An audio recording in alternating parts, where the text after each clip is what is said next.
Hello and welcome to Lion and Mouse Commentary. I'm Holland and this is my best friend Tori. Hi! If you're new to our show, we rank various forms of entertainment by different categories out of a total score of 10 with only 2 points allowed for our personal taste. Don't worry, we break down everything as we go. Feel free to agree, disagree, or just find something new to enjoy. Just be sure to tread lightly, there will be hot takes and spoilers. And cut to the intro.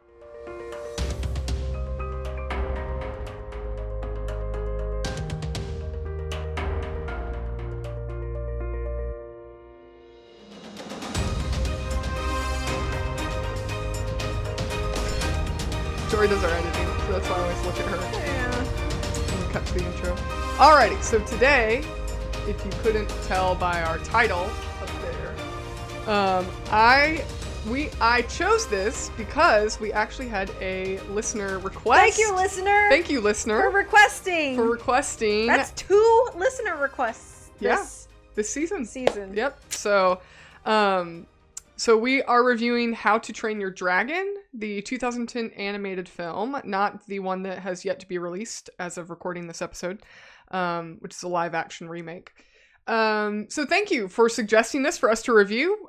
This is not blind to either of us. We both have seen this film, but interestingly, neither of us had talked about reviewing it. So thank you. Which is weird because I feel like this film kind of fits into our normal, wheelhouse, I would say. So the fact that neither of us had been like, we should do this is surprising to me, but I think it fits. I think it fits. Definitely. So thank you for bringing this to our list of things to review. So if you want us to review something, you have an idea of what you'd like us to review, you can leave a comment either on Spotify or YouTube. We also have a suggestion box on our website as well, so shameless plug for that. So if you are not familiar with How to Train Your Dragon, the first film in the franchise, this will be a spoiler-free synopsis, background information, and then if you want to go watch it for yourself, you can click off afterwards, because there will be spoilers moving ahead after this synopsis. So, How to Train Your Dragon is a 2010 American animated fantasy film, loosely based on the 2003 novel of the same name by Cressida Cowell.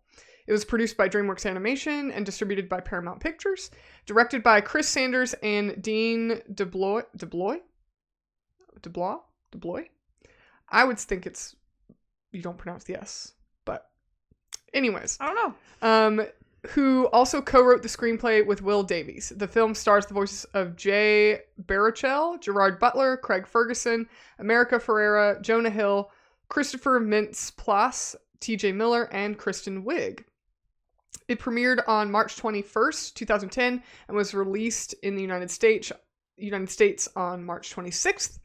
The budget was $165 million. And the box office gross was $494 million worldwide, becoming the 10th highest grossing film of 2010. Wow. How to Train Your Dragon is DreamWorks Animation's highest grossing film in the American and Canadian box office other than the Shrek films. Wow, good. It has now become a franchise consisting of 3 feature films, 5 short films, and 3 television series, which each aired on Cartoon Network, Netflix, Hulu, and Peacock, respectively. So it's their animated series, their television series on multi-platform. Wow. In February of 2023, a live-action adaptation and remake of the first animated film was announced, with the Dean DeBlois returning to write and direct, and John Powell returning to write the score. It's currently scheduled for release on June 13th, 2025, from Universal Pictures. So this is some background information on the development. I find it really interesting, so I like to include it in my fact sheet. So this is just some background on the development of it, because it is based on a book, and I think a lot of people don't know that it was based on a book. So the originally planned version of the film followed closely to Cressida Cowell's novel, but DreamWorks Animation decided that the story skewed too much toward younger viewers and was too sweet and whimsical. Chris Sanders and Dean DeBlois were then attached to the project, who had both worked together on Lilo and Stitch, made by Disney. In the original novel, Hiccup's dragon Toothless is a very small dragon and is believed to be a common or garden dragon. Toothless was changed to be a rare breed in the film, and one large enough to serve as a flying mount for both Hiccup and Astrid. The filmmakers hired cinematographer Ron Deakins to help them with lighting and overall look of the film to add a live-action feel. Extensive research was also done to depict both flight and fire to capitalize on the ability to break away from the limitations seen in live-action films. The dragon's designers also worked to create animals that were comical and also innovative, combining behavior and features of familiar animals like a house cat to better convey emotion. The directors made sure to catch on the improvisation abilities of the secondary cast. Christopher Mintz-Plasse, Jonah Hill, Kristen Wiig, and T.J. Miller were frequently recorded together in recording sessions, which is really uncommon for animated films. How to Train Your Dragon received universal acclaim upon its release. At the 83rd Academy Awards, it was nominated for Best Animated Feature and Best Original Score. How to Train Your Dragon also received nominations at the British Academy Film Awards, the Critics' Choice Movie Award, and the Golden Globe Awards for Best Animated Film. The film won 10 Annie Awards out of 14 nominations, including Best Animated Feature and awards for character design, music, directing, voice acting, writing, and production design. Wow. So this is a synopsis of the film from DreamWorks. So this is on their website, DreamWorks Animation. This film rolls fire-breathing action, epic adventure, and laughs into a captivating, fun, and original story. Hiccup is a young Viking who defies tradition and befriends one of his deadliest foes, a ferocious dragon he calls Toothless. Together, the unlikely heroes fight against the odds to save both their worlds in this wonderful feel-good hit.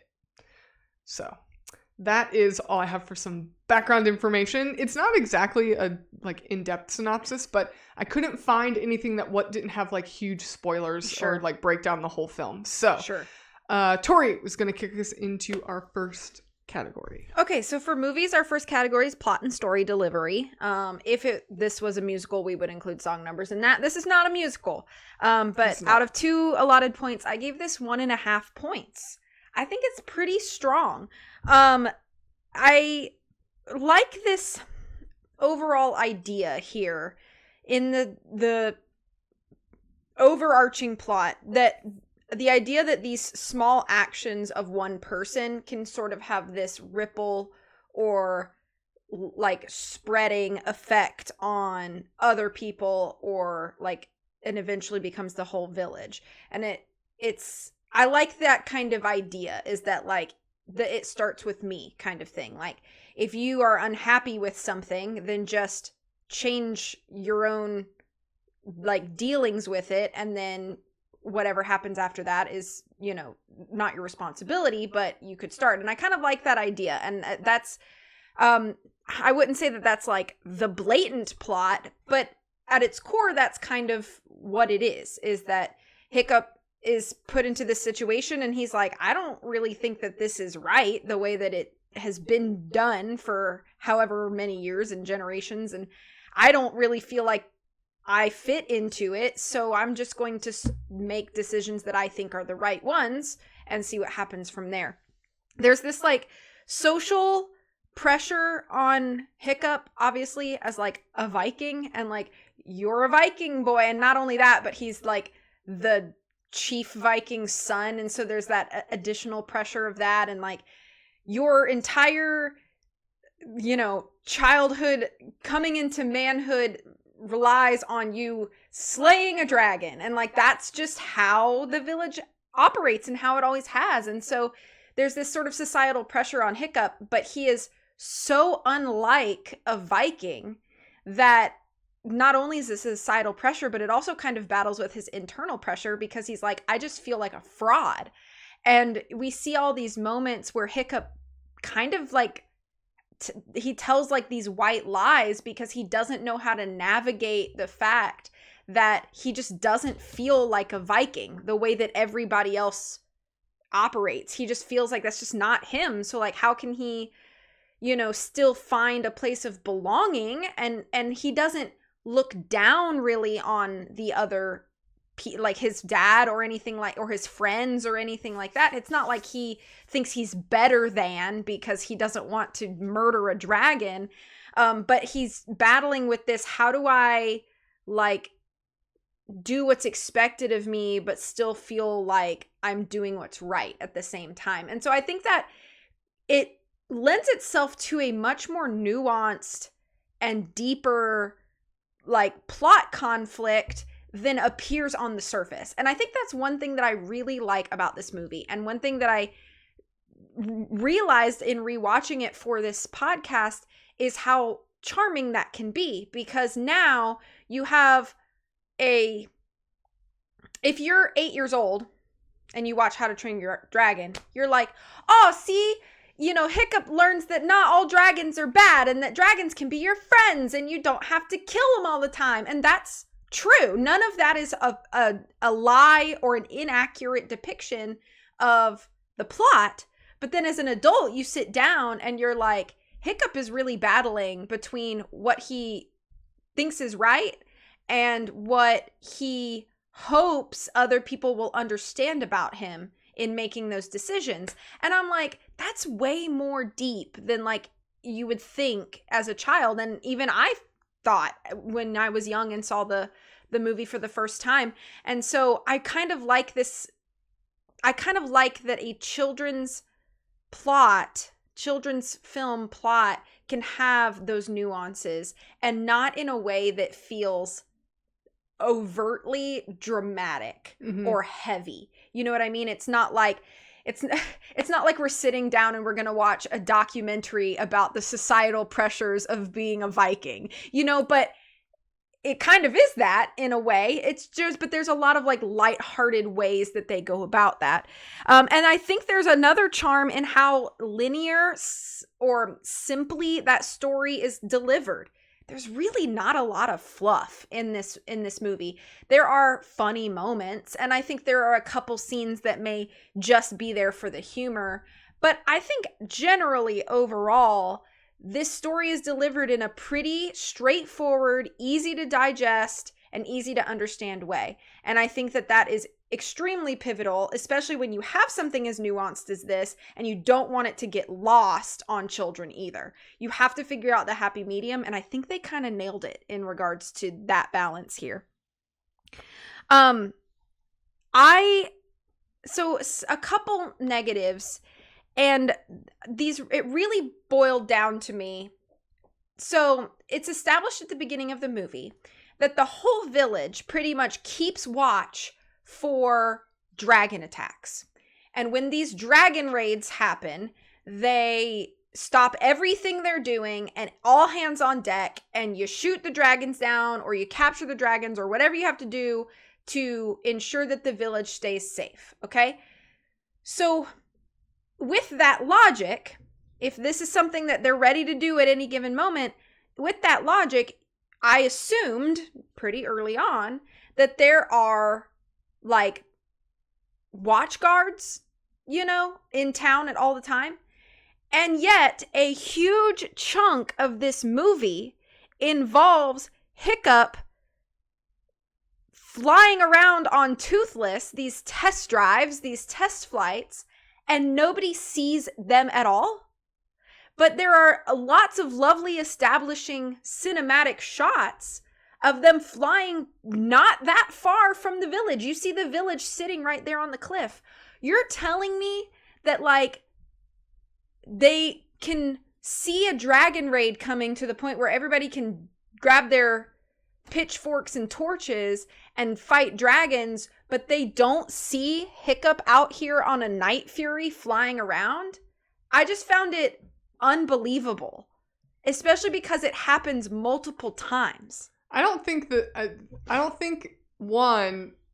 any indication that there are people like watching. They don't like explicitly state it, but I guess watchtowers or anything like that. And I also think I never got the impression that they're flying that close and that low to the village to really be seen, because where Hiccup does a lot of his flying is over, like, he sneaks off to where Toothless is being held. And then, I mean, obviously there's dragons flying around over there, or they would have, and they're not seen from the village. Yeah. So. But then the one, it still doesn't answer the question of like the one really significant shot where they are flying and there's this shot where Hiccup kind of turns like this and the village is just like right there. And he kind of like sees the village from the sky or whatever. And it's like he has this moment and it's very brief, But I'm just like, is there nobody sees that outside of their window, or nobody's outside in the entire village? Just something about it seemed really far-fetched. But they're not hunting dragons. No, but you would think that like somebody would at least notice. And it's just never... I don't think so. Okay, well, I disagree, but that I guess that's neither here nor there. It bothered me multiple times in the movie because I was like, somebody has to see this going on. Like has to find out that Hiccup's on Toothless? No, just sees a night fury flying around right off the shore or the coast or whatever, the cliff. Yeah. Because they're close. If they're close enough that he can look out, like look over his village, you would think that they're close enough that somebody in the village could see the dragon. Yeah, but nobody knows what a night fury looks like. I guess that's true. Hiccup's the only one that's ever seen one. Still, something's flying out there. Yeah, but I mean, like they're pests. It's like you wouldn't be like, oh my gosh. It's like if your village is repeatedly infested with rats and you saw one like way over there, you wouldn't be like, oh my gosh. I guess. I just think for me, it just felt like it should have been a bigger deal. Especially because of how secretive he's being about it. Yeah. So, I don't know. It just bothered me. So, multiple times. Another thing I wanted to talk about is that there are like two significant, what I would call like parallels to the story. And I don't know how I feel about one of them. So one of them is simply that the opening monologue of Hiccup and the ending monologue of Hiccup mirror each other a lot. And I think that's a really nice way to kind of like wrap things up. It puts a nice little pretty bow. It literally feels like bookends to the story. And I like that kind of parallel. Now, the other parallel is, so it's established pretty early on that when Hiccup is shot down out of the sky with when Toothless is shot down out of the sky with Hiccup's invention, he loses part of his like tail, the end of his tail, the right or left flap, I guess. I don't know what to call it. And so Hiccup fashions this sort of, I guess, like attachment to mimic that so that Toothless can fly. That's like it's a huge plot point. It's the reason for their test flights, et cetera, et cetera. And then toward the end, Hiccup, big spoilers here, y'all. Like, honestly, if you haven't seen the film, come back. Yeah, huge spoilers. So like for real, if you don't want spoilers, you're going to have to skip ahead or just click off. But at the end, toward the end of the movie, Hiccup loses a leg. And it's like the last big, oh my goodness, like moment of the movie. And in one way, on one side of the coin, I like it because it's a parallel to Toothless and how they have now bonded and they're close to each other. So it's like, okay, now they both have like a missing limb and can kind of navigate life together. But on the other side of the coin, it almost feels like,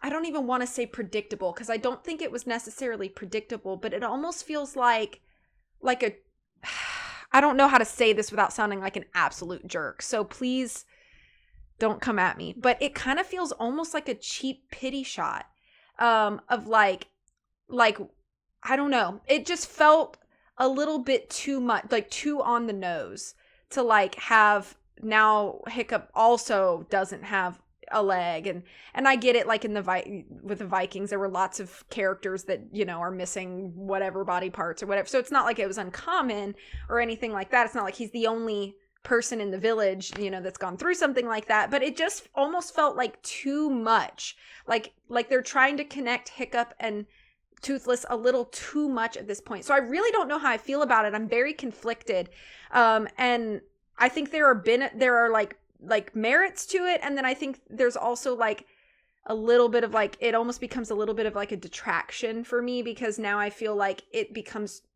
too much of a character note, and it doesn't necessarily need to be a character note for either Hiccup or Toothless. And I just feel like they're trying to make it too much of one. I don't know. It just, something about it kind of had a little bit of like a not great taste in my mouth, and I couldn't exactly put my finger on why. But I just felt like it might have just been a little too on the nose for me at the end there. So not too many negatives, but I definitely think that there is room for improvement. And like I said, whether or not you think it's a plot hole is fine, but to me it so bothered me that like they were out here just it didn't bother me at all, having a good time, and like nobody sees any of it. So okay, great. Yeah. So 1.5 points out of 2 for me. All right. So I also gave this 1.5 points out of 2 for plot. So I don't really have. I don't really agree with you thinking that somebody should have seen Toothless flying around. I don't really see that as a plot hole. I think that nobody's seen a Night Fury. Nobody knows what they look like. Toothless is really small. He's not a big dragon. You have like the nightmare dragons, and you have like all these other really big dragons. And Toothless is actually relatively small for a dragon. So I don't think it's hard to believe that somebody wouldn't be able to see him. And also, when they see Toothless at night, that one shot of him, he looks camouflaged in the sky, and you can't tell necessarily if it's because I don't think he like is. There's nothing in the film to suggest that he can like change his skin like a chameleon, but I do think that seeing a black dragon against a clear sky could be. But you see multiple times that Toothless and Hiccup are flying up above cloud coverage. So to me, I just kind of assumed that like they're so far away you can't see them. These Vikings don't have telescopes or binoculars like with the naked eye, and somebody would have to be paying attention. And I don't think they're necessarily watching for dragons, but we learn later on that the dragons are stealing food. So if a dragon's just flying around and not actively stealing their food, I don't see why anybody would really have any reason to be alarmed by seeing one. But that's just my take on it. I don't think it invalidates your perspective, but I do have a lot of positives about this, and then I do have a couple negatives. Overall, I think I agree with a lot of your comments on the plot. I think it's a great plot. I like how there is this. It's very layered. There's levels of simplicity that a child can appreciate from the plot, and then there's levels of depth that I think an adult can grasp, and some nuances that are present as well. I really like the dragons being pests. They're not seen as like these mythological creatures. They're not seen as these like fierce enemies of man. They're not seen as like these wise sages or these treasure hoarders. They're literally treated in this film. They're presented like these nuisances. And I think that's so unique in the way dragons are kind of portrayed in media.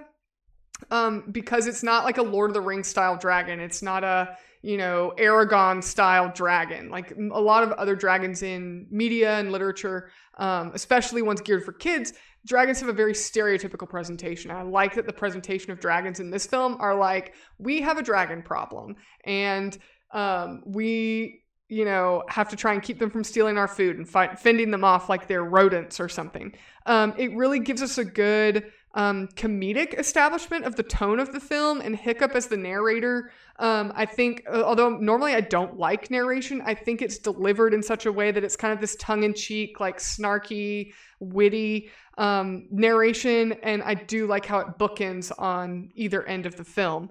Kind of this concept with Hiccup as seeing, dragons in a different light. I like that as kind of a narrative note. But then also Hiccup being this kind of like nerdy inventor, like he sets up right at the beginning. He's too scrawny and small to fight, so he's helping with different weapons and developing traps and trying to catch the Night Fury and things like that. It does feel a bit like the movie A Bug's Life with Flick, who's this kind of like outsider inventor who's just trying to like do the best with what he knows and what he can do. And we see that that kind of thread in this film reminded me a lot of that film as well. I do also like that these different dragon lessons that Hiccup is learning when his dad says you're going to be, his dad puts him in to join these other training sessions to become a dragon fighter. And these dragon lessons then juxtapose with what Hiccup's learning about Toothless. So there's a lot of truth in what he learns about how to fight a dragon. And then he learns, he can apply that to Hiccup, apply that to Toothless, but then take what he's learning from Toothless and apply it to his lessons. And I like that as a nice narrative. One thing I forgot to mention, and that reminded me, is that like I like that the word train, like from the title of How to Train Your Dragon is used very differently in two separate contexts in this film. I think that's a nice little like nuance as well. I just think overall that kind of storytelling, the back and forth, and that being quite a big bulk of the film is Hiccup learning about Toothless instead of him learning how to be a dragon fighter is nice. It's really refreshing because I feel like a lot of stories would just have Hiccup learn to be a dragon hunter and then have this big oops, I've changed moment. So I like the way that this story was kind of told. I think there's a lot in the dialogue. The humor, I think, is really good. It keeps things really light. There's a lot of clever callbacks to prior dialogue moments, like when Hiccup says, you just gestured to all of me, and then we get that nice callback to it later on in the film. And then with him and Astrid, and she kind of punches him, says, this is for scaring me, and this is for everything else, and so those kind of callbacks to prior moments gives it nice symmetry. I also like that in this, another kind of narrative thread of this film is that as Hiccup and Toothless are growing closer and closer in their relationship with each other and gaining understanding of each other, Hiccup and his father are growing farther and farther apart and gaining less and less understanding of each other. And I think that that's nice mirroring between the two, because we're not just given this sad story of a severance in a relationship between a father and son. We're at least getting some nice moments where Hiccup is growing into who he is as a person and still staying true to himself, and then growing in this relationship with this dragon that he feels compelled to help, with a wounded tail, and then also applying that to change kind of the way that the status quo is kept in his village. I did think that there were a couple negatives with this film.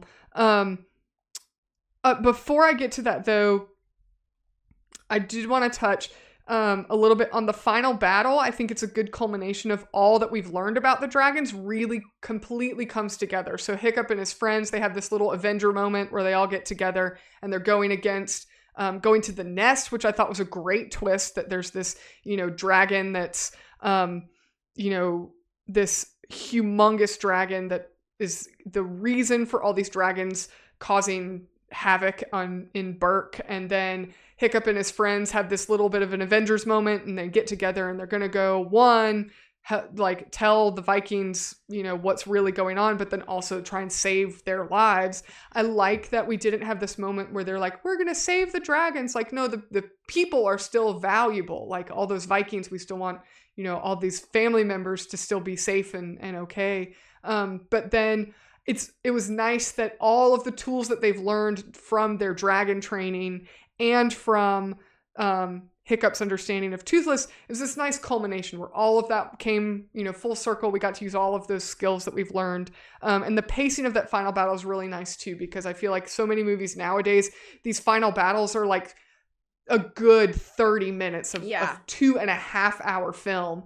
And this is like a 90 minute movie, maybe around 100 minutes. And it's just paced so nicely. It's no time is wasted. There's, like you said, there's not a lot of fluff.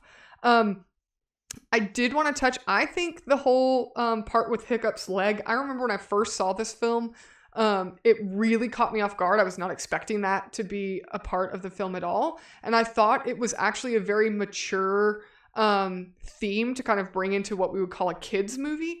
I do think you could argue the point that it is a little heavy-handed because, oh, look, now Hiccup and Toothless are the same and they're permanently united and they both need each other forever. I think you could argue for the fact that that's a little much, but I also think that there's some value in the sense that Hiccup's choices had a consequence and he had a sacrifice that came from making those choices. That's a good way to look at it. Whether it's a physical, deformity, which his family, his villagers have had happen to them. I think that there's still, it's very uncommon for animated films, and especially ones that are directed for family films or directed for kids, to have a permanent outcome that negatively impacts your hero. And so I kind of see it as, maybe when I initially watched it, I think I didn't like it because I was like, that's just too much. He didn't have to take his leg off. Like, come on, that's too much. I was hoping for a lighter time than this. Mm-hmm. But at the same time, I think it's very rare to see permanence in a consequence in a kid's movie. That's fair. And I think that it was also handled maturely, but yet not so heavy that now we have to watch Hiccup have a grieving process that he's lost his leg. He's like, well, or in a way that would be like scarring or scary for children. Right. Yeah. Hiccup kind of sees it as like, this is kind of what happens to Vikings. His mentor, if you will, has all these different body parts that he's replaced, and he does just fine. And, Hiccup's mechanically minded, and, he's going to adapt and overcome. So I kind of liked that. But I will admit that I liked it more on rewatches of it versus the very first time I saw it. Now, I do have some negatives. I don't understand why Hiccup has any motivation to win at anything in dragon training. I mean, other than perhaps pressure from his dad. His dad wasn't there. Right, but that's where I was going to go with that, is that, but you can't make that argument too heavy because his father is absent from the village for a majority of the film. Right. And so here Hiccup has this moment where he's going to have to kill the dragon, like, because he's been the best at the dragon training. Why did he not just lay low and just like kind of, not die, but let Astrid be the best at what she does? And, she clearly would be okay killing a dragon. So his whole plan is like unraveled, and Toothless is exposed, and like this whole main conflict. And it could have been avoided if Hiccup was just like not the best for, second best.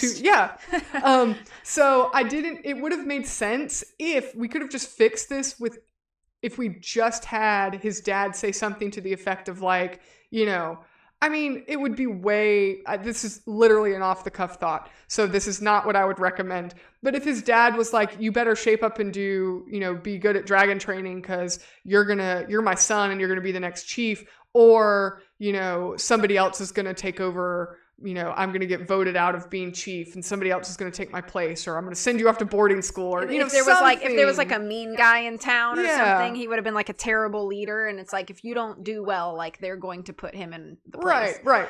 Which could have been something really simple. And I get it. It could have maybe snowballed into too much of an intricacy in a plot, but something to give Hiccup reason to be the best. And then we could have the plot unravel and, have this moment with his dad and that conflict. But I again, that's not a huge negative. That's just a critique. The biggest reason I didn't give this full points is because I think the whole plot with Hiccup and his dad is just way over the top. And I'll mention this in characters as well. But I think that I don't think there's anything wrong with having the plot of your film be a like tenuous father-son relationship that gets better by the end of the film. It's really common. Human relationships is a great catalyst for conflict. But a lot of aspects of this is just unreasonable. The dad and the son being opposites is a huge trope. The dad leaving to go find the dragon nest is just like, we just needed an excuse to write him out of the picture for this whole time so he's not watching over Hiccup's shoulder and Hiccup doesn't get caught. Like, that just seemed a little bit overdone. The fact that his dad is suddenly proud when he comes back and he sees Hiccup is the son that he wishes he had, and he's like, all of a sudden he's like really proud of him and like, gives him the Viking helmet. Yeah, and just like, oh, now you're the person I want you to be. Now we're gonna have a great relationship. That's just, it's so overdone. And then at the end, and I'm gonna mention this in characters as well, when he finds out that Toothless is there and Toothless tries to protect Hiccup, and Hiccup spills the beans about there being dragons, there being a nest. We don't understand them. We've killed so many of them. Like, there's more to this than what you understand. His dad does not listen to him to the point of being all the way to unreasonable. It's like, if you were a good chief, you'd listen to anybody that said, hey, here's all this information I found out. We don't have to go and slaughter them all. Right. Like, and put our own people at risk. And things like that. And he didn't even get more information from Hiccup to like figure out, maybe we should get some more intel before we just send all of the Viking warriors to this dragon nest where we're going to be way outnumbered. Like, that's just poor leadership anyways. And then I feel like at the end, there's And again, this is in characters, as I am counting this in the character category as well. Hiccup gets injured, and then there's no Hiccup wakes up from his, coma with his injury, and now he and his dad's relationship is completely resolved. But all of that happened off screen, apparently, because we never There is one apology moment, which I actually have a big note about in the characters. Mm-hmm. There's one apology note, and that's it. Yeah. But it's not even really it's more like an oops, I've changed than it is anything else, because we don't have any reason to see why his dad would want to change his thought process or anything. Yeah. So that being a subplot of this film, I think is the weakest plot of this film. And I honestly think it's pretty unnecessary. I think Hiccup could have had this reputation for being this wimpy, like the anti-Viking, like the least likely to be a Viking character. We didn't even need his dad in the film. So I understand his dad's kind of like an antagonist character, which I'll talk about in characters as well, but it's completely unnecessary. We didn't need it to have a good film. So that's the biggest reason I didn't give it full points. But overall, I think the plot is really, really good. It's a really solid plot. It's easy to follow. The pacing's great. The way it's told, they really, like, for lack of better terms, they really trimmed the fat on the plot in this. Everything you get, you understand, and it's really easy to follow and easy to understand. There's not all this unnecessary scenes or unnecessary, romance subplots or where Hiccup and Toothless have this big, like, falling out. I really like that a lot of those things that we see more frequently in family films or kids films are not present in this. But because of the whole thing with Hiccup and his dad, which again, I'll talk about more in characters, it's the biggest reason that I couldn't give it full points. So 1.5 out of 2. Okay. So our next category for movies is characters. And out of a possible 3 points, I actually think I'm going to change my score real quick. Oh, really? Yeah. What did you have? I had a 2, and I don't think it's deserving of that. I'm going to change it to 1.5 really? out of 3. And I will explain some reasons why. Okay, so let me just jump in. So we're going to do 1.5 points out of 3. We're doing half credit, okay? So I think a lot of the positives lie in Hiccup and Toothless. And a lot of the negatives lie in some of Hiccup's other relationships. Not all the negatives, but a majority of them. So I'll talk about that. First of all, though, I want to talk about how I absolutely love how uniquely designed each of these dragons are, and how the physical characteristics of these dragons make sense for the things that they do naturally or are good at. I feel like every dragon, especially as we learn so much about each dragon and how they fight, or their general like attributes and characteristics, those things are reflected, I think, a lot in the physical design of these characters, of these dragons. And so while the general dragons, I wouldn't exactly call characters, I think in a way they are, because they are characters that are designed and they serve that purpose. And I think that they have a bit of personality even just built into the characterization of their design. So I wanted to acknowledge that. And obviously, Toothless is the dragon that has the most personality, and that's on purpose, I would say. I think especially with a kid's film, you want your main animal protagonist to have quite a bit of like charm. I think they kind of nailed the balance between like the sort of scary, dominating facets of Toothless, but then they also show that like generally Toothless does not have that sort of aggression, and you get all of the check the box like cutesy things that you want from like your main animal protagonist in a child's movie. And I think the fact that Toothless shows both at the appropriate time is really nice. And I think generally Toothless's design is really good.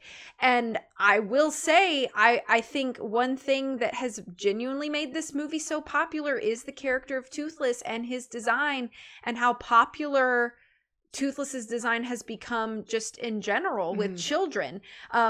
there were numerous How to Train Your Dragon toys and plushies and things that came out. And there still are. And there still are. Children still like Toothless. And not just children. I mean, teenagers and adults. You know, yeah. But I just mean like in general. I think the design of Toothless was probably created with children in mind. But yeah, I think the design of Toothless is very appealing to multiple audiences. And I think that that's something to be acknowledged as well. So I think they kind of nailed it with that regard. And I also really like Hiccup. I think that Hiccup could have become the character that's like the bumbling, clumsy oaf that can't do anything. And so until this thing happens, till greatness is thrust upon him. Yeah. But what I like about Hiccup is that yes, he's clumsy, and yes, he's very different from the majority of the people in this village. He still has a large amount of capabilities that is shown in from the beginning. He's incredibly mechanically minded. He thinks differently, but in a very smart and intelligent way. He holds his own against a captured and frightened dragon when he lets Toothless loose. And, Toothless could have killed him. Like, let's just be real. And yet he holds his own at least enough to stay surviving.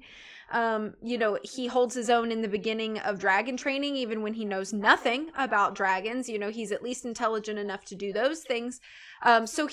While he's clumsy and has his faults and has his flaws, he's definitely not incapable. And I am really glad that they didn't make him just like this biggest idiot ever.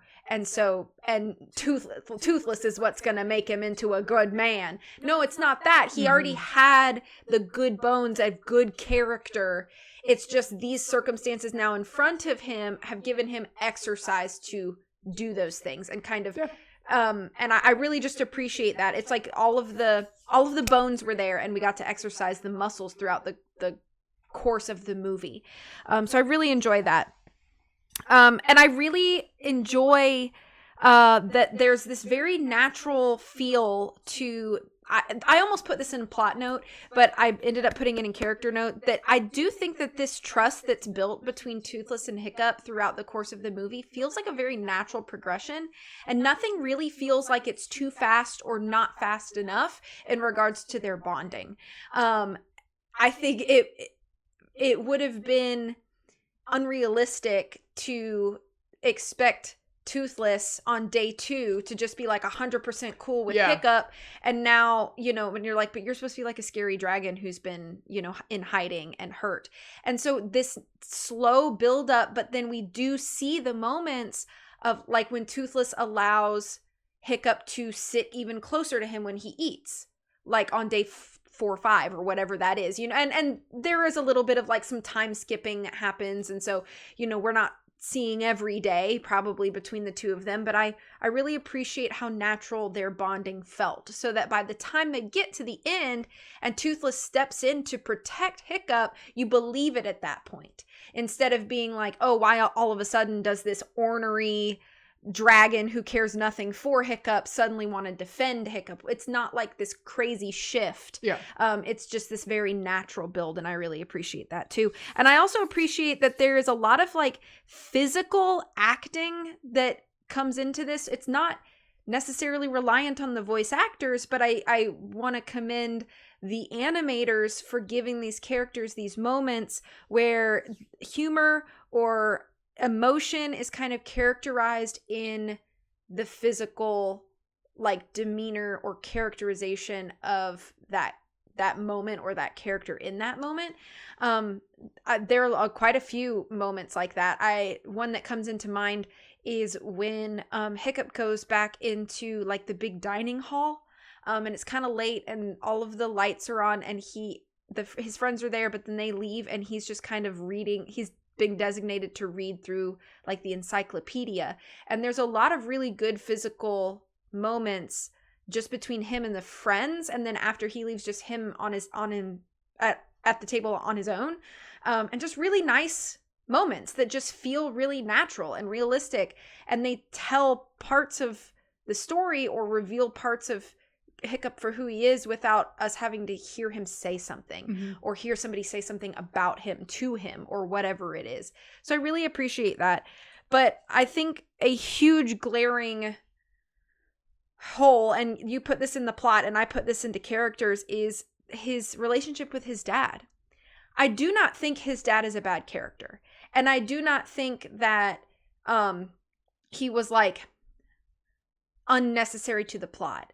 But it really frustrates me that it felt like they sort of pigeonholed themselves into making Hiccup's dad to be so strong man, leader Viking dude that he had, when we get these moments, these vulnerable moments that are meant to be that, you know, and they feel a little too, like, I just don't quite buy them. And I get that they're meant to be awkward because Hiccup and his dad don't have vulnerable conversations like this. So when the first vulnerable conversation that we see is when Hiccup's dad comes in and he's like, oh, I'm so proud of you because you're becoming the man that I've always wanted you to be. And I had this helmet made from you from your mom's old armor and like blah, blah, blah. And now I'm thinking to myself like, well, dang, this whole conversation is kind of being built on a white lie. And then you're like, okay, well, so what happens from this? And then it's like that vulnerable moment gets thrown out the window as soon as we're at the arena and Hiccup does not slay the dragon, and that's just thrown out the window now, and the walls get thrown back up, and now, you know, Hiccup's dad is going to take things into his own hands. He's going to take Toothless and he's going to find that nest. And it's like, kind of like you said, like it's poor leadership for the leader of a village to do something like this, but it's also poor fatherhood to like, it's not like early in the show, it's established that like Hiccup and his dad just hate each other's guts and avoid each other as much as possible, and they do not communicate. It's really more like they're trying their best, but they're just so different.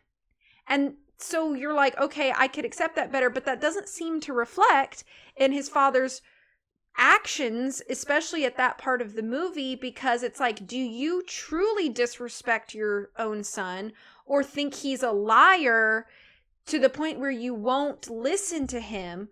Or what is it? Is it pride? If it's pride, then we need to establish it as such. If it's a fear, then establish it as such. But there's nothing clear given to us.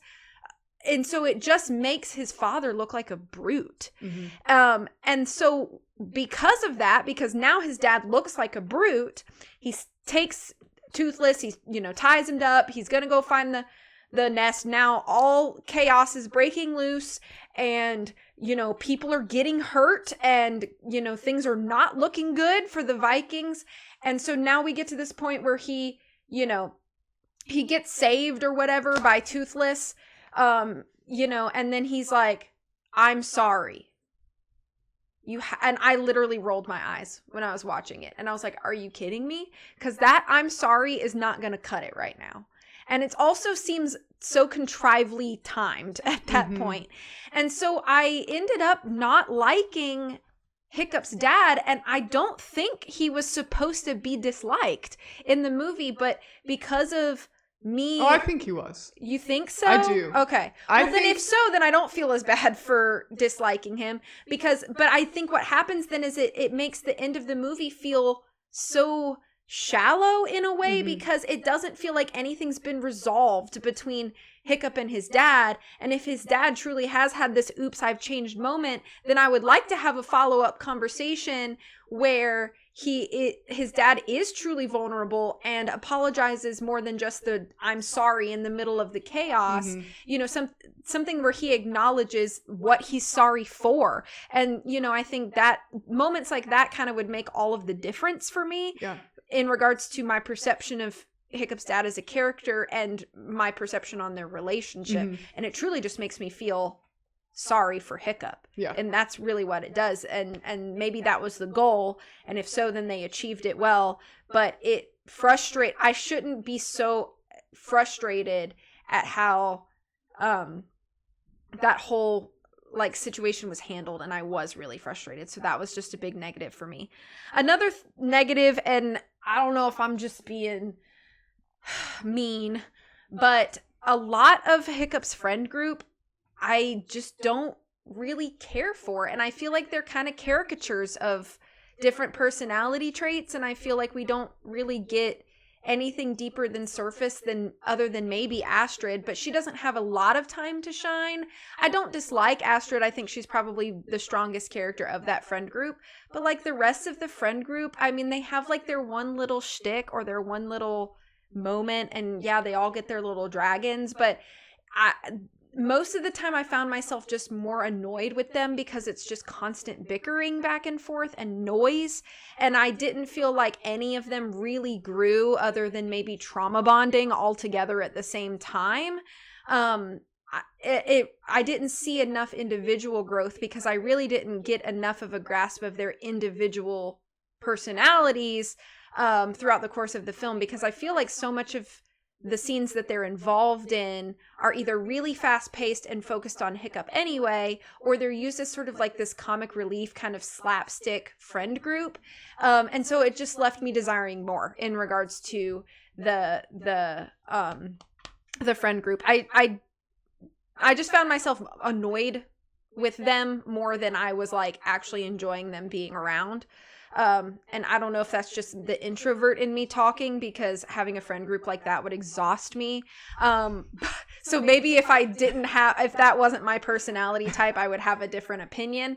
But yeah, I just found myself more of the time being like, okay, you guys can be quiet now, and not actually really gaining anything from their presence in the scene. So all of that to say 1.5 points out of 3. Okay. Well, I actually gave this 2.5 points out of 3 for characters. And here's kind of why. Is because I don't necessarily disagree with your points, but the purpose of this movie, the two main characters of this movie are Hiccup and Toothless. Mm-hmm. Like, the movie is about Hiccup and Toothless. Mm-hmm. It's really not about anybody else. And everybody else, all the other characters, and in my perspective, this movie is so short. I mean, it's actually not short, but I think it is what we would now consider short, because most movies nowadays are like 2.5 hours long instead of 90 to 120 minutes. So for like a 97, 96-ish minute movie, this is a very short film. I think it's paced exceptionally well. And because of that, the film is about Hiccup and Toothless and their relationship with each other, and how developing a relationship with Toothless changes Hiccup and makes him the person that he's meant to be. And everybody else is just side characters. It's very like, for lack of the better terms, like it's very like main character. It's Hiccup and Toothless, and everybody else is kind of just there to fill the world out. It's not really there to have any growth or change or development of these kind of side or minor characters. They're there to be a catalyst for Hiccup and Toothless as they grow together. With the exception of Hiccup's dad, which I will talk about. That's the biggest negative. That's the biggest reason I did not give this full points. But I'll talk about some of the positives first. So I think Hiccup overall is an exceptional protagonist. And I think that a lot of the intentional choices that they made with him in this film is very good, and it's very uncommon in these kinds of stories. So Hiccup is this kind of nerdy, like anti-Viking character, mechanically minded, wimpy dork. And he's not cowardly. He's not so bogged down with details he can't function. He's not timid or afraid of anything. He's curious. He's questioning the status quo of why the Vikings are the way they are, why the dragons are the way they are. He cares about changing things as a whole, not just about protecting Toothless. And all of those things that he's not, I feel like are easy cop-outs that most storytelling would do. They would make him this wimpy coward, and Toothless, like you said, makes him, these things happen to him and make him a better man. Like, no, Hiccup is this boy becoming a man, and Toothless is, like you said, the way for him to flex those muscles and become who he is. I like that he's very courageous. He's very innovative. He's creative, and he's willing to change things for dragons, between Vikings and dragons as a whole. Not, I just want to keep Toothless safe and I don't really care about any of these other dragons. And just these small moments of storytelling, like when he's sitting with Toothless and the little tiny dragon comes up and he, pets it, and it's like, we were completely wrong about everything we know about you is wrong. So he clearly is thinking about a bigger picture than just him and Toothless. The Toothless, you touched on a lot of things I wanted to talk about. I like that he is a very expressive, for a non-verbal character. He's extremely expressive. He has a lot of personality. We learn that he's very intelligent, and then his personality just slowly gets revealed more and more to us. Like, one example, it's like, he's not just a dumb animal. He is more like your household pet that you would have, that you learn how to read and understand what they're possibly thinking. Like the moment where Astrid is riding on Toothless for the first time, and he's like flipping upside down and going into a nosedive until she apologizes, and then once she does, he smooths out for her. It's like, he clearly has a personality. He's not just following Hiccup along just because.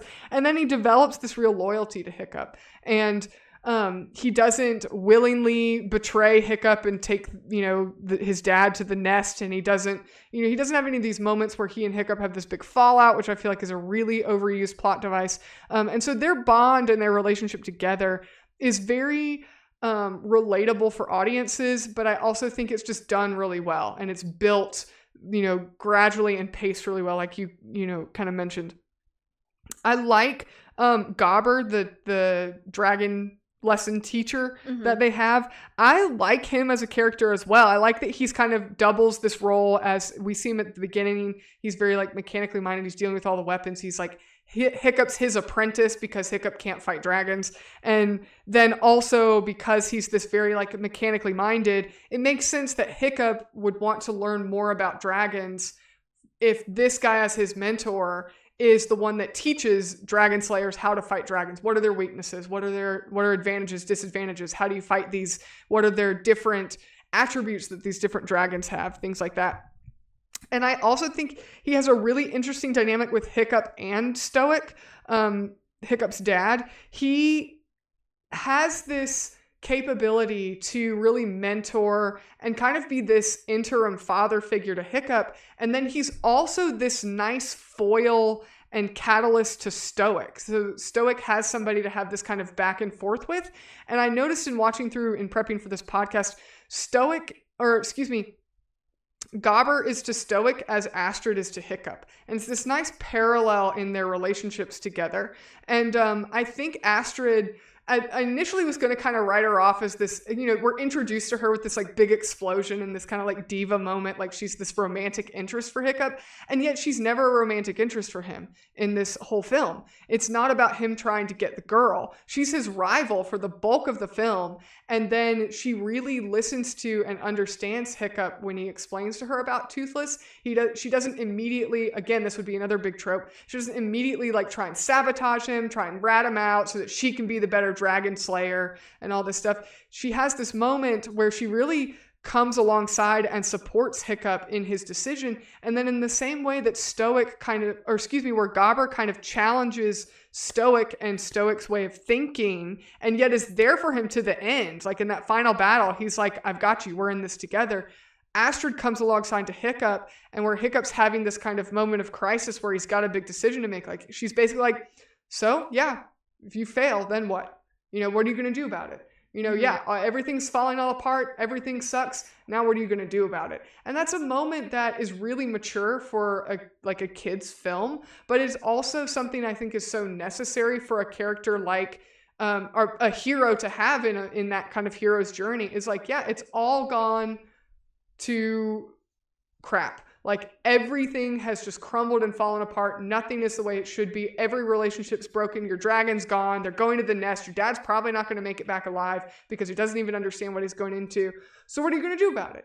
We can still, make the next step, do the next thing, take the next choice. And so I liked that was a nice, correlation between the two. So we have kind of our like, if you will, like a sidekick to our main leader in this story. I personally don't have a problem with the gang of fellow students that Hiccup has. I think they work really well. They're not deep. They're not really, we don't watch any real growth or anything like that. I think it's really comical. It adds a lot of comic relief in a good way. The one guy, like Fish Legs, how he like knows all the stats of the dragons. He's like defense 30, attack 29, like, or whatever he says. I think it's hilarious because it's like a video game kid like being thrust into the real world, They're all basically high school stereotypes. You have like the nerd, the jock, like the two twins that bicker with each other. Like, I think it works really well because it sets expectations. The fact that they're all stereotypes works well in this instance. I think it's the one time where you should have stereotypes because we don't need to know anything more about them. We see kind of their stereotype. This guy's like the dumb jock. He thinks he's a ladies' man. He's trying to like woo Astrid. That's it. We don't need to know anything more. We instantly can attach a stereotype to that character and we know all we need to know. These two twins that are like bickering with each other all the time and like how they talk to each other and just the way that they talk, it's immediately a stereotype. But you know what? That's all we need to know. And now we have good expectations of what we would expect in their character behavior throughout the rest of the film. So that when, Fish Legs or whatever his name is like telling Hiccup about, some hidden at the end, the final battle at the end, where he's able to immediately analyze with this dragon they've never seen before. What are some weaknesses and strengths and advantages and disadvantages of this? Like we get it. We established that really quickly and really basically. And so it helped Hiccup at the end. And I think it is necessary for plot movement as well, because Hiccup and Astrid couldn't have done that final battle all by themselves. Sure. You need more than two people, I think, just logistically. I think that this little gang trope works really well because it gives us, because they're kind of these like stereotypes and, maybe they're kind of shallow and wishy-washy. It still makes it very believable that they would be able to change so quickly and help Hiccup at the end. If we had gotten so in depth in their characters that we know all these intricacies about them, now we would have to spend screen time with Hiccup convincing all of them why they should be on his side and not be with the Viking adults fighting the dragons. And so because we kept them really shallow, really simple, really stereotypical, it makes it, to an extent, you could argue, well, it was just plot convenience. But I think with the runtime, and because this movie isn't about them, I think it's the one instance where I've seen stereotypes and tropes work effectively in these kinds of characters. So I don't think it's a negative. I think it works really well because the film isn't really about them. And we do need some kind of like high school-esque environment for Hiccup to be in while he's learning these dragon lessons, and to further establish that amongst his peers, he's an outcast versus just like his dad doesn't understand him. So I think all of those are positives and necessary. So I didn't deduct points for any of those. The biggest reason I did not give this full points was because of Hiccup's dad. And I agree with a majority of the points that you made. I think that Stoic as a Viking, he's set up as this Viking stereotype, which is, I think, very comical and entertaining. And then we have this moment where we think for a minute that he's going to be the kind of dad that loves his son and wants his son to succeed. He doesn't want his son to fight dragons because he's too small and he's not capable.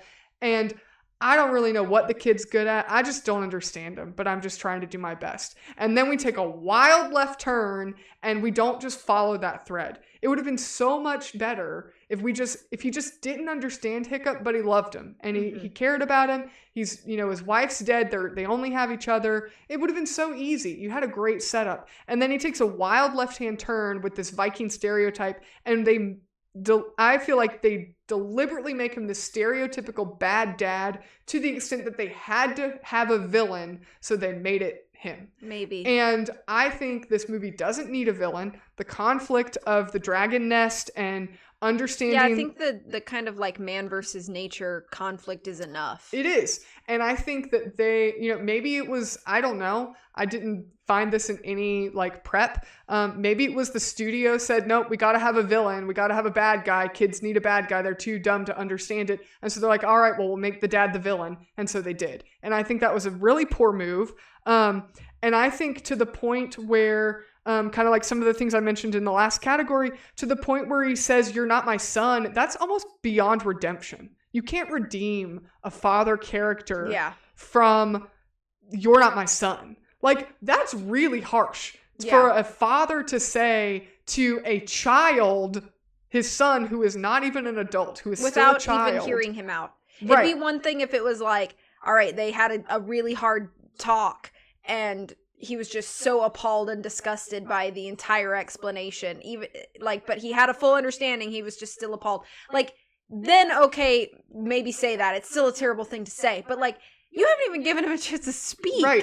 And like, and why? Because he's trying to tell you that dragons aren't what we think we are. And the dad immediately says, you're not with us, you're with them, so you're not my son. Whoa, hold on a second. Yeah. Like, that is incredibly harsh coming from a father to a child son. Right. That 5 minutes ago, you were like, we finally have something to talk about. Like, I know. Come on. It's just, it was absolutely ridiculous. And then, the fact that he, like, when he sees, like, Hiccup's stubbornness, I think Gobber points out, like, he's as stubborn as you are. And he's like, oh, yeah, he is.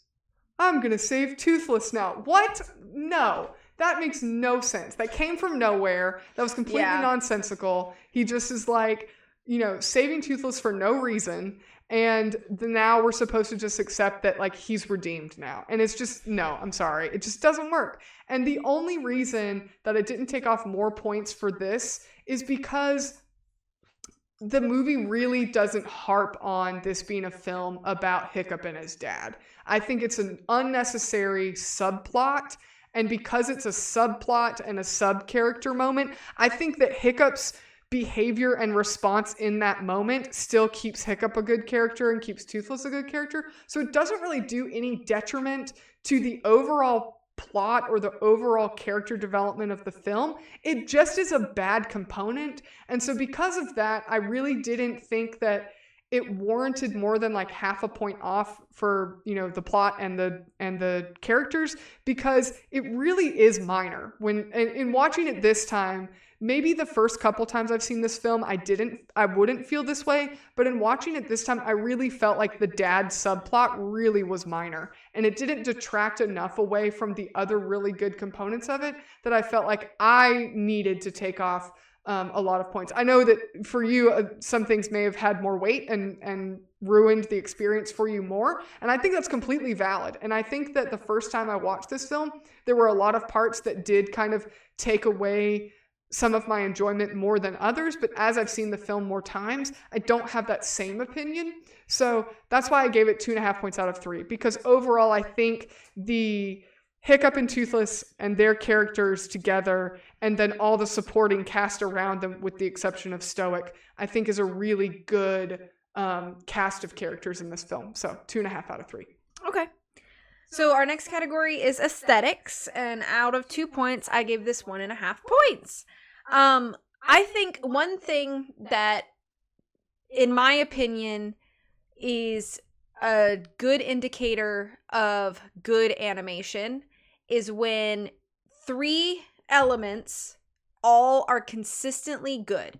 And those 3 elements are fire, water, and wind. And all three of those are seen in this movie. And all three of them are very consistently well animated.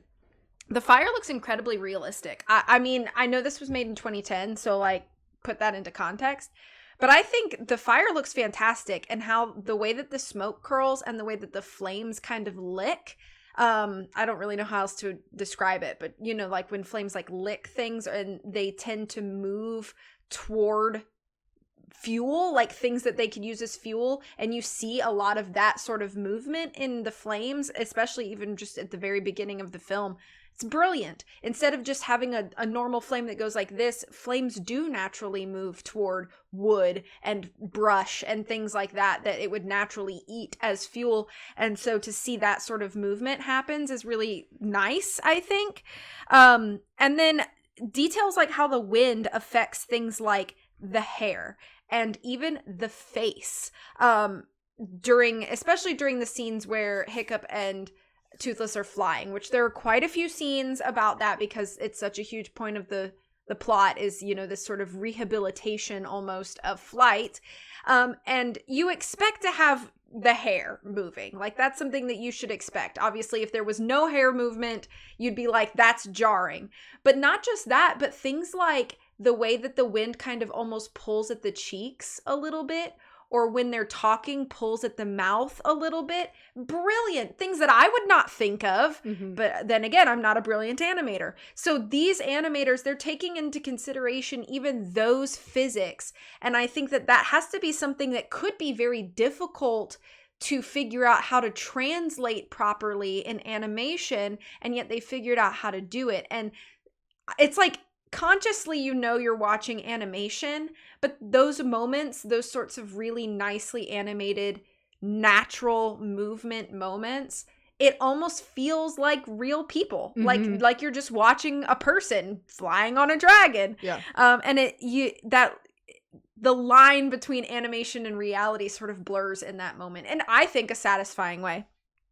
I also really, really love the way that music is woven into this mm-hmm. film.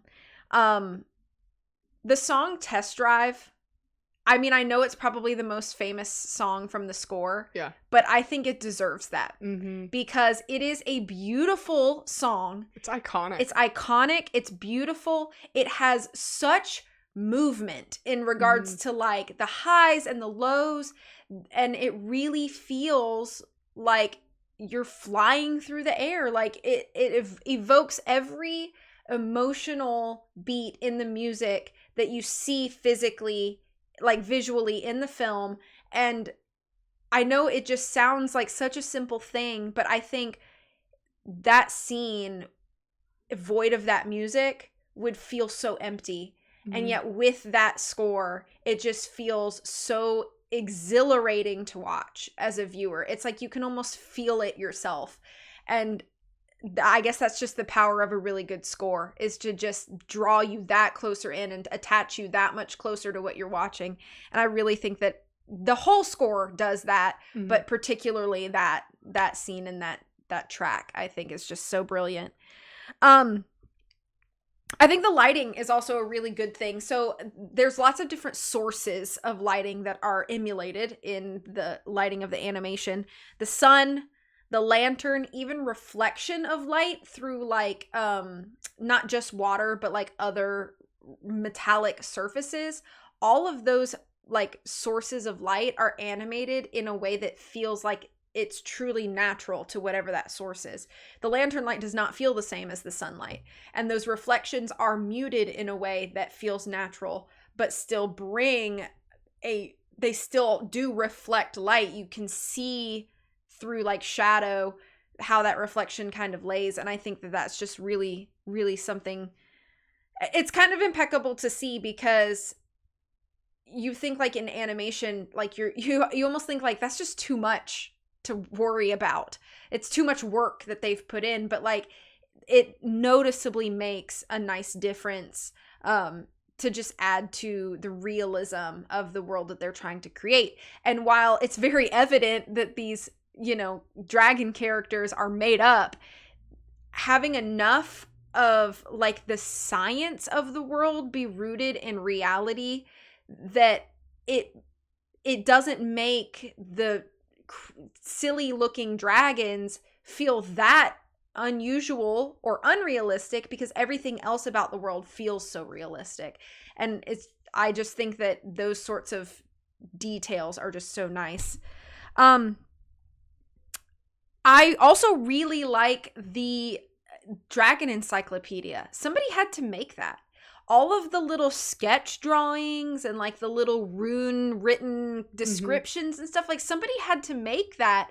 And I don't know how much of it was just made up on the fly just to fill space and time, but like I just really, I think a lot of it came from the books. Okay, well it's still a wonderful, like, you know, the paper looks like parchment, and the kind of rough looking drawings, like, and you know, just everything looks like how it should. And you look at like old Viking runes in something and it looks exactly like how it was written, and it makes sense because you're reading this and you're like, oh, that's not in English, but then you remember like, oh, well, these people are Vikings, this was their writing system. And so just little tiny things like that, again, are just like details that just make so much of a difference, I think. Now, the two critiques that I had, and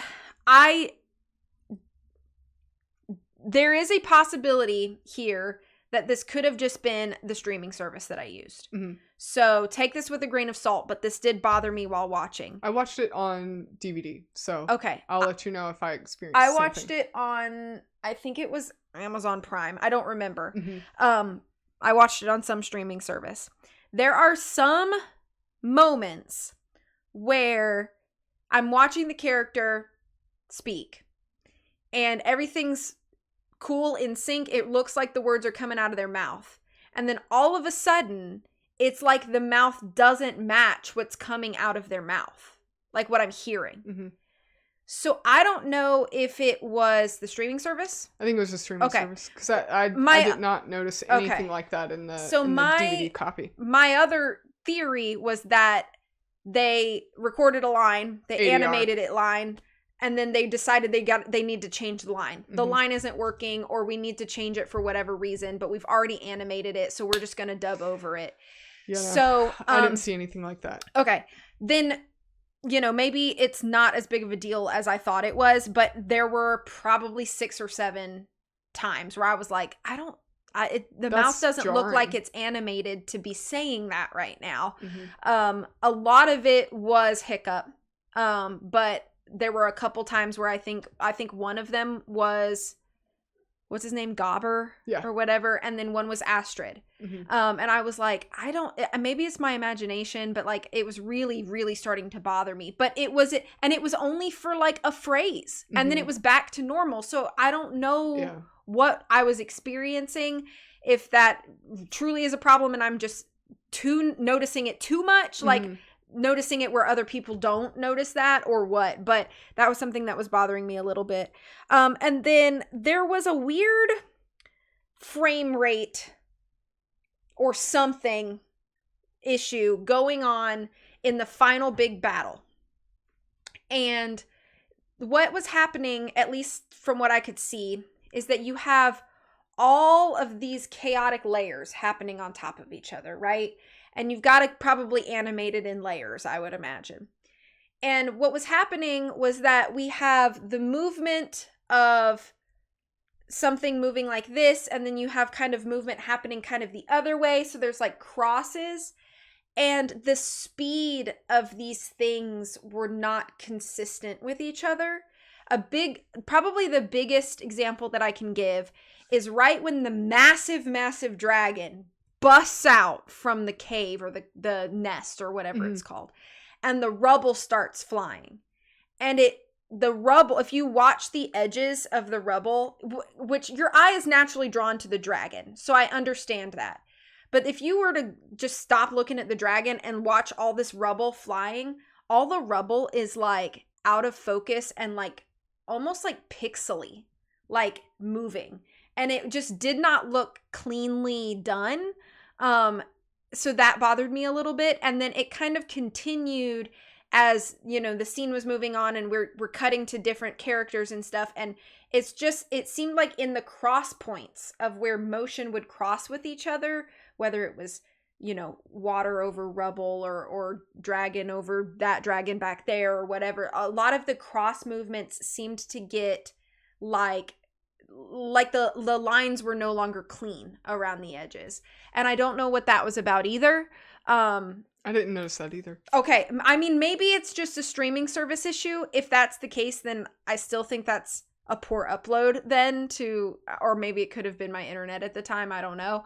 But those were the two big things that I noticed that I was like, I can't in good conscience give it like a perfect, like 2 points in aesthetics when I'm being constantly distracted by both the mouth movements and this sort of like strange frame rate change or like unclean finish that it looks like to some of these like effects or movement effects. So those were the two biggest things. I will retract my statements if anybody can prove that it was the streaming service that I was using. Anyway. We could just put the DVD in. That seems like a lot of work right now.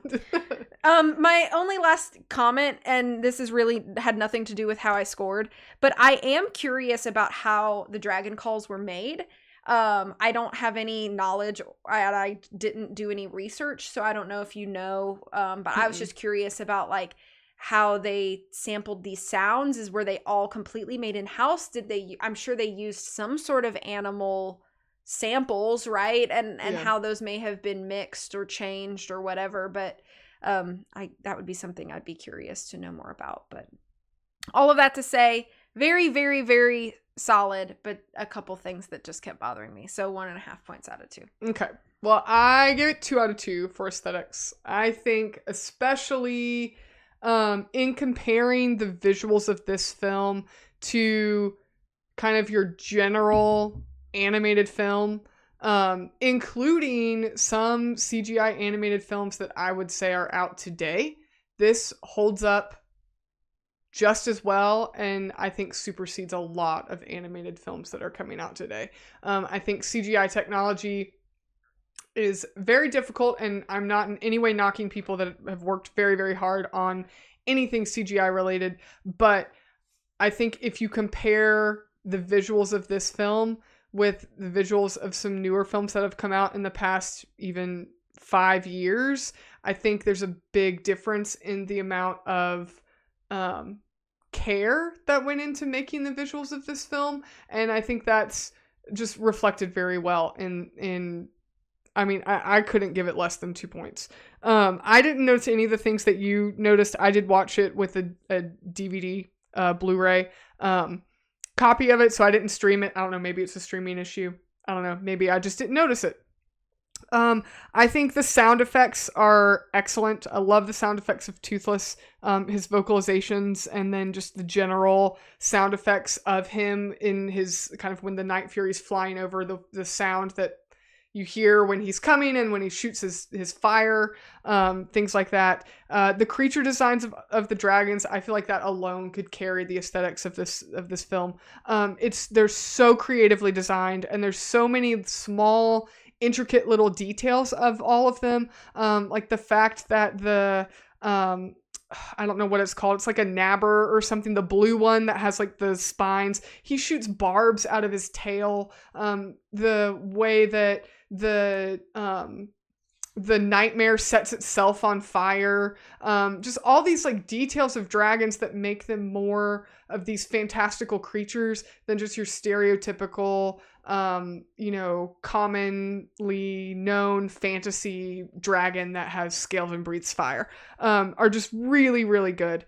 I think the animation visuals of the landscapes are absolutely beautiful. The grass looks like grass. The stone looks like stone. The cloud coverage, when they're flying through it actually moves, and their hands move through it like it's water vapor, not like it's cotton. Mm-hmm. the not just the fire and water is animated really well, but the hair on the characters, the fur on the clothing that they're wearing, and even the fog when the Vikings are like walking up on the dragon's nest and that fog is present. I like that there are many different types of fire. They're in the way that the dragons use fire, and kind of I wanted to read at the beginning the way that the filmmakers were very intentional about using the medium of animation to be creative with fire. So in Tori, you probably know more about this than I do, but from what I was reading, a lot of fire that you see on film, it's all done with propane because of safety reasons. And so propane flames have one visual aesthetic. They look the same. They're, blue to orange, and they're, but they have the very same look. And that's done in practical effects because it's the safest way to use fire. You can cut it immediately film if something goes wrong. Right. Yeah. So the animators, in creating the way that the dragons breathe fire, they don't all have these propane flame looking fire. And I was keeping track, like as I was watching. One dragon breathes fire. It looks like a firework explosion coming out of its mouth. The nightmare actually spits like a viscous lava that ignites.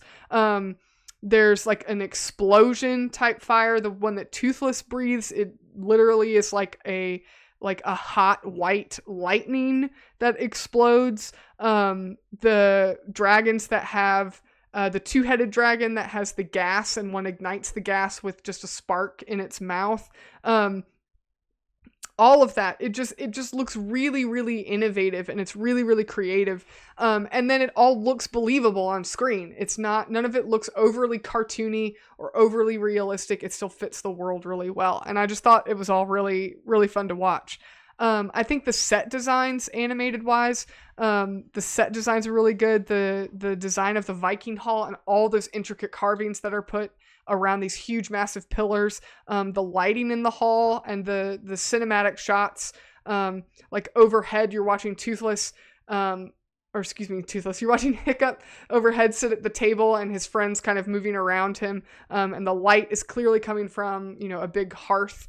The set design of the dragon training, the dragon nest, that one shot where the kind of catapult goes down that tunnel and all the dragons are lining that wall in the nest, is just really, really cool.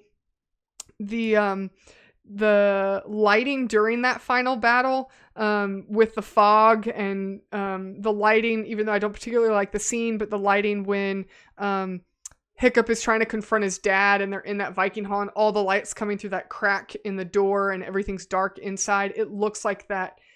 Like you said, the lighting's very different from that than it is if it's coming from a fire source. Sure. I also really think the cinematography, another reason I wanted to read it in the kind of preface, is because I really do think that they filmed this, in 3D animation. There is an actual camera, like a simulated camera, and they can move it around the environment digitally, in the computer. And so I really feel like filmmakers achieved what they set out to accomplish by having a cinematographer come in and give them some tips on how would you film this if you're filming a real person, and the way that, the camera moves and it's following Toothless as he's flying, and then, turns or ducks a certain way and then comes back and things come back into frame. I just think it's all done really, really well. And then I also really like the one use of slow-mo that they have at the very end, when Toothless and the enemy dragon are kind of coming towards each other, and that slow-mo moment with the explosion happening and all of that. I like that it's not too long. It's just long enough to give you that emotional feel of what's happening without it being this 15-minute battle and a 5-minute slow-mo frame that we're just over exhausting because we have the technology to do so. Overall, and then the score I think is done really, really well. It's become pretty iconic at this point. I don't necessarily have any negative notes to deduct points with, although I did notice, I think in some parts you're kind of playing with the remote a little bit with the dialogue and the mixing. But it's not egregious to the extent where I felt like I was constantly turning the volume up and down. But overall, I think especially, and maybe this is a bit of a bias to say so, but I think especially compared to animated films that have come out more recently, or even just CGI technology, or movies that are live action but the characters are all CGI, looking at clips of those films, they don't have the detail that this film has. They don't have the life in the characters that this film has. The human characters don't look like these kind of plastic, like cookie cutters. Even comparing to like the first Shrek film, it's just so much more lifelike than that.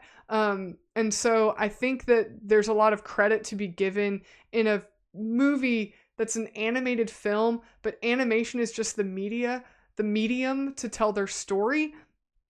It's not an animated film because we can get kids in the seats and sell toys on it. It really is trying to be a good film that just happens to be animated. And so all of that I think is really well reflected in this film compared to some other animated films that may be out there or have come before. So that's why I gave it full credit, because I think it's an excellent film and it's trying to be taken seriously as a film. It just happens to be animated. So that's why I gave it full points. All right, fair enough.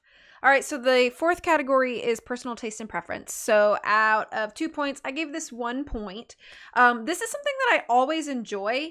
I just rarely revisit, and I don't really think that's the fault of the movie by any means. It's just not the thing that I gravitate toward all the time. I think the music is fantastic. I probably actually listen to the music more than I actually watch the movie, and I'm not sure that I necessarily am so into the movie that I feel the need to go back and read the book. Maybe one day I will.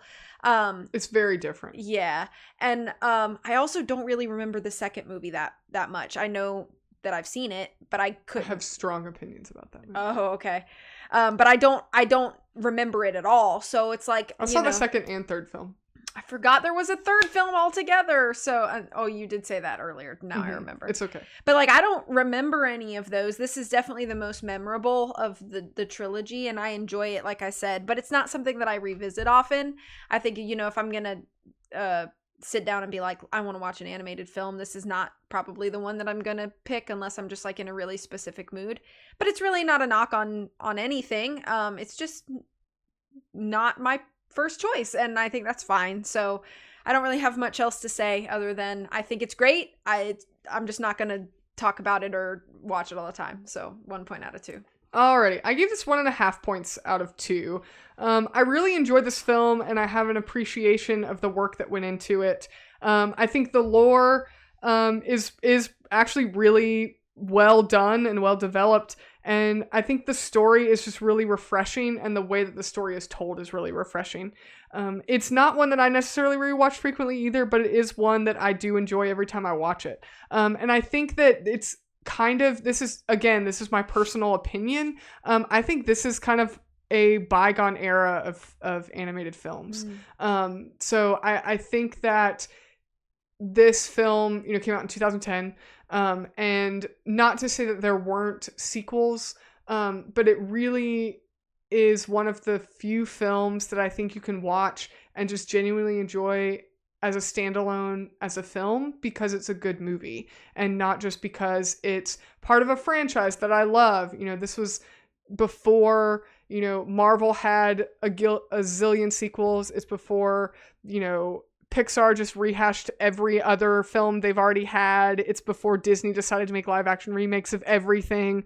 And again, this is just my personal taste. I think that it's really refreshing to watch a film that, like I said before, it's just trying to be a good film. It's not trying to be a kid's movie. It's not trying to be an adult movie. It's not trying to be a very long toy commercial. It's just trying to be a good movie with a good story. Yeah. And it's really, really refreshing to watch. And it's like I said, it's not one that I necessarily rewatch frequently, but it is one that I think is just really really enjoyable when I do watch it. It's not one of my favorites, that's why I didn't give it full points. But I do think it's really, really well done, and that's why, like, objectively, I think it's a good film, even if it's not necessarily my favorite. But every time I watch it, I just have a good time. So 1.5 out of 2. Okay. And our final category for movies is creativity. And out of 1 point, I gave this full credit and a full point. I think that How to Train Your Dragon has definitely made its mark in animation history, and I don't think that's going to change. Sequels or not, I think this movie kind of holds its own. And I think it's still relevant in animation, and it's still relevant in the realm of like children's movies, not to bookmark it into only being a children's movie, because as we've discussed it, we think it's much wider than just that. But I think that this is going to be a movie that holds that sort of longevity with generations to come. And as children are born, I think this is going to just be one of the movies, like the classic animation movies in a repertoire that parents will continue to show their kids. And I think because of that, the longevity of this movie can only continue to grow. It's like, so many kids growing up have still seen, I don't know, Cinderella. And that was 1950. And it's just because it's become a classic in animation and it continues to be watched. I feel that How to Train Your Dragon has the capability and promise to be a film like that. And so I think because of that, just knowing how, and it's international, I know that it made quite a big mark in Europe, as well as probably other parts of the world as well. So just knowing that, it's got kind of this worldwide acclaim and worldwide love, I think is another thing to sort of acknowledge. So just knowing how much of a mark it has made on the world and continues to, and even just the characters of Hiccup and Toothless being so well loved and known at this point, I can definitely see this being a movie that sticks around in animation forever. I think it's earned its place there too. So 1 full point. Awesome. I also gave this full points for creativity. I think it's a landmark animated film for DreamWorks. I think people frequently forget that it's not Disney or Pixar, that it's actually a DreamWorks animated film. I think Toothless has become a staple in pop culture. And I think the film also changed a lot of the ways that dragons are portrayed in media, with different species, them being more pet-like, them being less of these, like, cave-dwelling, treasure-hoarding, wise, sagely, medieval-style dragons. Or regaled as almost like nobility among animals, that kind of thing. Right. Yeah. So the fact that these dragons are more, they're different species, they're especially the diversity of species of dragons in this film, versus just one type of dragon that looks like, St. George and the Dragon style, English dragon or Chinese style dragon. I think that it's very, very innovative. And I think that it kind of opened the possibility for, in film specifically, for dragons to kind of have this new life brought into them as characters, and the fantasy world, if you will, which at least for me, I can't recall seeing it being done before. You had Smaug from Lord of the Rings, you had Aragon, you had, a lot of, Dragonheart in the 80s, they're all these very, very typical English style medieval dragons. And now you have the opportunity for dragon type characters to be a little more friendly and playful and whimsical and more pet-like versus, the way dragons have previously been portrayed. And if they have been portrayed that way in prior media, I don't think they've necessarily made the pop culture impact that Toothless has. So for that reason, I feel like it deserves full points for creativity. All right. So what was your final score? So my final score came to 6.5. Mine was 8.5. Wow. So I think that's the first time in a while I've had a higher score than you. You had a higher score than me in All the Wrong Questions. Oh, that's right. All the Wrong Questions 3. Yep, I did. All right, you might want to pull up the lightning round questions on your computer because one of them has a photo example. So. Oh, okay. All right. Yeah, you need to see the picture for one of my questions. Okay. Okay. So, favorite and least favorite character. Did I ask you if you were ready for lightning round? Are you ready for some lightning round questions? Thanks for asking. Yes. Okay. Do you have a favorite and least favorite character? Favorite character is probably Hiccup, Mm-hmm. and least favorite character is Hiccup's dad, Stoic. Yeah. My favorite character is Toothless, and my least favorite character is Hiccup's dad. Yeah. As well. Stoic, right? Yes. Who's your favorite dragon? Toothless. Okay. Sure. Other than Toothless. Oh. I think the green one with the 2 heads. Yeah? That one's cute. Yeah? Yeah. I like the nightmare, the one that lights itself on fire. Okay. I like that one. Do you have a favorite story moment? I think my favorite story moment is the first, like, successful flight that Hiccup has with Toothless. I just think that moment feels really satisfying. It's like you've been rooting for them, Mm-hmm. and now you feel like that payoff for that. So I would say probably that scene. Yeah. Yeah. I think my favorite story moment is still the one. I mean, it's so cliche, but I like the montage where Hiccup is just like slowly getting Toothless more acclimated to him. Mm-hmm. And the part I still think the part where Hiccup touches Toothless's forehead is so good. It's just so good. I think anybody that's worked with animals can like relate to that satisfying moment where an animal finally trusts you enough to like have that physical connection, whether it's a horse or a dog or a cat or whatever it is, you know? Yeah. So it's just so that satisfying. Is a good moment. So it's so cliche, I think, at this point, but it's one of my favorite moments. That. I also, this watch through, I really thought I liked the moment where Toothless is watching Hiccup draw in the dirt and he picks up that branch and is like drawing, like scribbling on the ground. Because like, for the first time in watching it, I was like, you know, it takes a lot of intelligence to draw with an implement like that. And so I was like, Toothless is really smart. Like, he's really smart to like imitate that, even though he didn't draw anything coherent. But and it's funny too, as Hiccup is kind of walking, if he steps on one of the lines, Toothless is like yeah. I thought that was great. I'd forgotten about that part. Yeah. And so I liked that part too. Do you have a favorite visual moment?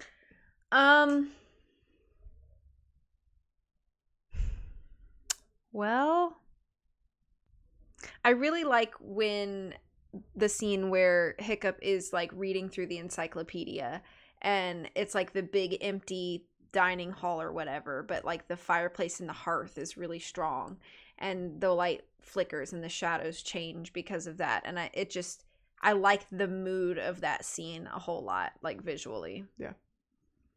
I think I would say the first flight that they have together. That would probably be my favorite. It's so like cinematically done. It feels like a roller coaster ride or something. Yeah. So, okay, next question. If you got to pick one of the dragons as your pet, but you can't ride them, they're just your pet, which one would you choose? And you can't pick Toothless. So there's the Deadly Natter, which is Astrid's blue dragon. A Gronkle, which becomes Fish Legs dragon. So that's the short brown one. The Nightmare, which is the red one that sets itself on fire. And then there's the Zippleback, which is the 2-headed dragon. So I know I said the Zippleback was probably my favorite dragon, but I think the Gronkle is probably the most like a dog. And so I think that would be the easiest one to have as a pet. Yeah. So I would pick that one. I think I would still pick the Nightmare to have as a pet. Oh, yeah. Keep it in your house. Let it burst into flames. Yeah, well, I'd just train it not to. Oh, okay. Just teach it not to do that. This is how to train your dragon. But he's like really big. I just think he'd be really cool. He is really cool. He'd like go out on town and nobody would bother you. True. You know. So with the fire hazard though, I think my second pick would probably be the Natter, which is Astrid's dragon. That's fair. So, but okay. Next question. If you could come up with a premise of a sequel or spin-off, what would you like to see happen next for Hiccup and Toothless? See, I don't really remember the sequels. No, see, that's why I'm asking. So... It's just imagine that there's no sequels, there's no TV shows. This is it. This is all you got as a setup, is the first film, and then you get to pick either a sequel or a spin-off series or whatever. What would be cool, maybe, is if Hiccup and Toothless sort of like set out on a quest to find more areas of the world with dragons, and they could almost be like a rehab team, and they could like go take care of dragons that could be hurt or sick or whatever, like all around the world. That could be like a neat little concept, I think. Yeah. I would want to see Hiccup and Toothless find, so like the Night Fury is like the most dangerous, like whatever dragon in the book. I would want to see some of those other dragons that are like terrifying looking. Yeah. I would want Hiccup and Toothless to find one of those, and they're just like chill dragons. Yeah, or like maybe there's another village that's being like terrorized by this one, and Hiccup has to like figure out like how to train this dragon. Yeah, but not like he's gonna domesticate it, but like figure out like what it wants, because maybe there's not a nest that's like causing the trouble. Maybe there's not enough natural food supply or something for the dragon, and so they figure it out together. And or maybe like its habitat, I mean, this could go, maybe its habitat is being invaded by this other species of dragons, and so now you have to kind of like figure it out. There was a storm and its cave fell in or something like that. Could be kind of like a nature documentary. It's still like that man versus nature theme, but not like, the dragon's not necessarily an enemy, or maybe it is, and maybe having to try and like maybe. So that's what I think it would be cool. I wish I could remember the name of some of those dragons that are in the book. They just look like terrifying. There's like one with like all the teeth. It's like a round mouth with just nothing but teeth. Yeah. Like one of those. Or if they find one of those, set out to go find one of those, and then it turns out it's like Marco Polo, like the drawing is just not accurate at all. Oh yeah. And it's like this, something this big, and they're like, it doesn't even have like any teeth. It has like a frill or something. It's was like somebody saw it from far, far away and was like, "Oh my gosh, yeah, a terrifying creature." Exactly. Yeah. Yep. All right. Last question. Do you have any thoughts? You do. So I'm gonna say you have to share your thoughts. We're forcing you to share your thoughts about the upcoming live action film.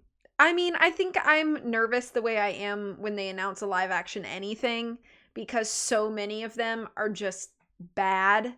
And they feel the need to change things unnecessarily instead of just adapting it with live people. I feel like they always have to they're always trying to change critical character notes or plot points, or try to do too much with something, or completely gloss over something that's important. So I think it's just a general nervousness. I don't really know what to expect. And I generally feel like there's just too many adaptations of things that already exist. You kind of mentioned that a little bit in your notes about creativity, how you feel like it's kind of like a bygone era, because it feels like everything nowadays is just a rehash of something that already exists. So the live action just feels like that again. Mm-hmm. And while I don't think every live action is complete trash, there are probably a small handful that I think are fine.